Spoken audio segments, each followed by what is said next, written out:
जो ओमेगा की angular velocity से रोटेट कर रही है। और इस टेबल पे दो बुक्स रखी हुई हैं 1 kg और 2 kg की, जो भी इस टेबल के साथ साथ घूम रही हैं। और ये बुक्स टेबल पे सिमेट्रिकली डायमेट्रिकली अपोजिट रखी हैं, मतलब दोनों बुक्स को हम सेंटर से इक्वल डिस्टेंस में मान सकते हैं। इन द रोटेटिंग पोजीशन इनके बीच का सेपरेशन 1 मीटर गिवन है, और इनके बीच में जो स्प्रिंग फोर्स है वो हमें दिया है 5 न्यूटन का। ओके, तो इस सवाल को करने के लिए हम इसे टर्न टेबल के फ्रेम में, मतलब रोटेटिंग फ्रेम में सॉल्व करेंगे, जो फ्रेम भी ओमेगा की एंगुलर वेलोसिटी से घूम रहा होगा। तो ऐसे में ये मैंने एक टॉप व्यू बना रखा है इन बुक्स का, और देखिए इन पर इनवर्ड एक 5 न्यूटन का स्प्रिंग फोर्स लग रहा होगा दोनों पे ही, और आउटवर्ड डायरेक्शन में लग रहा होगा सेंट्रीफ्यूगल फोर्स, जो कि 1 kg की बुक पे होगा M R omega square. Centrifugal force होता है M R omega square outward.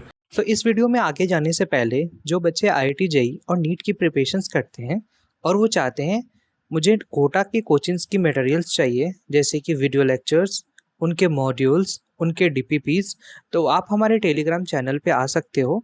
वहाँ पे हम ये सब चीज़ें प्रोवाइड कराते हैं। सेंट्रीफ्यूगल फोर्स होता है M R omega square outward. तो एम है 1, आर है 0.5 and omega square. So M को अगर हम 1 यूज़ करें, आर को 0.5 एंड ओमेगा को ओमेगा स्क्वायर, तो ये आएगा ओमेगा स्क्वायर बाई 2।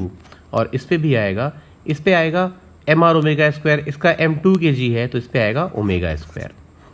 ओके, अब अगर हम ऑप्शन ए में देखते हैं, तो ऑप्शन ए की बात करेंगे तब आप पाएंगे कि ओमेगा दिया है हमें 2 रेडियन पर सेकेंड। तो ऑप्शन ए में पहला वाला सेंट्रीफ्यूगल फोर्स, जो लेफ्ट वाला सेंट्रीफ्यूगल फोर्स है, वो आ जाएगा 2 न्यूटन्स का, क्योंकि ओमेगा स्क्वायर इज 4, 4/2 इज 2, और यहाँ पे आएगा 4 न्यूटन का। तो ऐसे में अगर आप फर्स्ट बुक को देखेंगे तो इस पे जो इम्बैलेंस है वो है 3 न्यूटन का। तो इसको बैलेंस करने के लिए, इसको स्टेबल रखने के लिए इस पर आउटवर्ड डायरेक्शन में एक 3 न्यूटन का फ्रिक्शन फोर्स लग जाएगा, और इस पर इसको बैलेंस करने के लिए, सेकेंड बुक को बैलेंस करने के लिए, इस पर भी आउटवर्ड एक 1 न्यूटन का फोर्स लग जाएगा, ताकि दोनों बुक्स इक्विलिब्रियम में रहें। Okay, so therefore we can see कि option A is perfectly all right. अब ऑप्शन बी देखते हैं। ऑप्शन बी में आप देखेंगे जब, तो यू विल फाइंड कि ऑप्शन बी में ओमेगा है 3 रेडियन पर सेकेंड। तो ऐसे में ओमेगा स्क्वायर बाई 2 की वैल्यू आएगी 9/2, दैट इज 4.5 न्यूटन। अब इसमें अंदर की तरफ लग रहा है 5 न्यूटन और बाहर की तरफ सेंट्रीफ्यूगल है 4.5, तो फ्रिक्शन एडजस्ट होके बन जाएगा 0.5 न्यूटन का आउटवर्ड। तो इस पर फ्रिक्शन फोर्स लगेगा 0.5 न्यूटन का, जिसको हम F1 कह सकते हैं। अब अगर इस पे आए तो इस पे फोर्स लग रहा है ओमेगा स्क्वायर।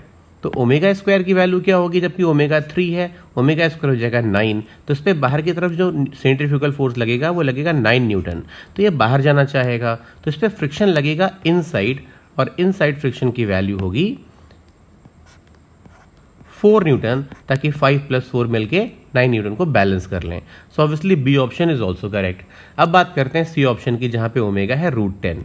अगर ओमेगा की वैल्यू √10 है, तो ऐसे में you will find omega square by 2 will be equal to 5 newton. और अगर ये 5 न्यूटन है और अंदर भी 5 न्यूटन लग रहा है, तो फ्रिक्शन की कोई ज़रूरत नहीं होगी और फ्रिक्शन की वैल्यू होगी 0।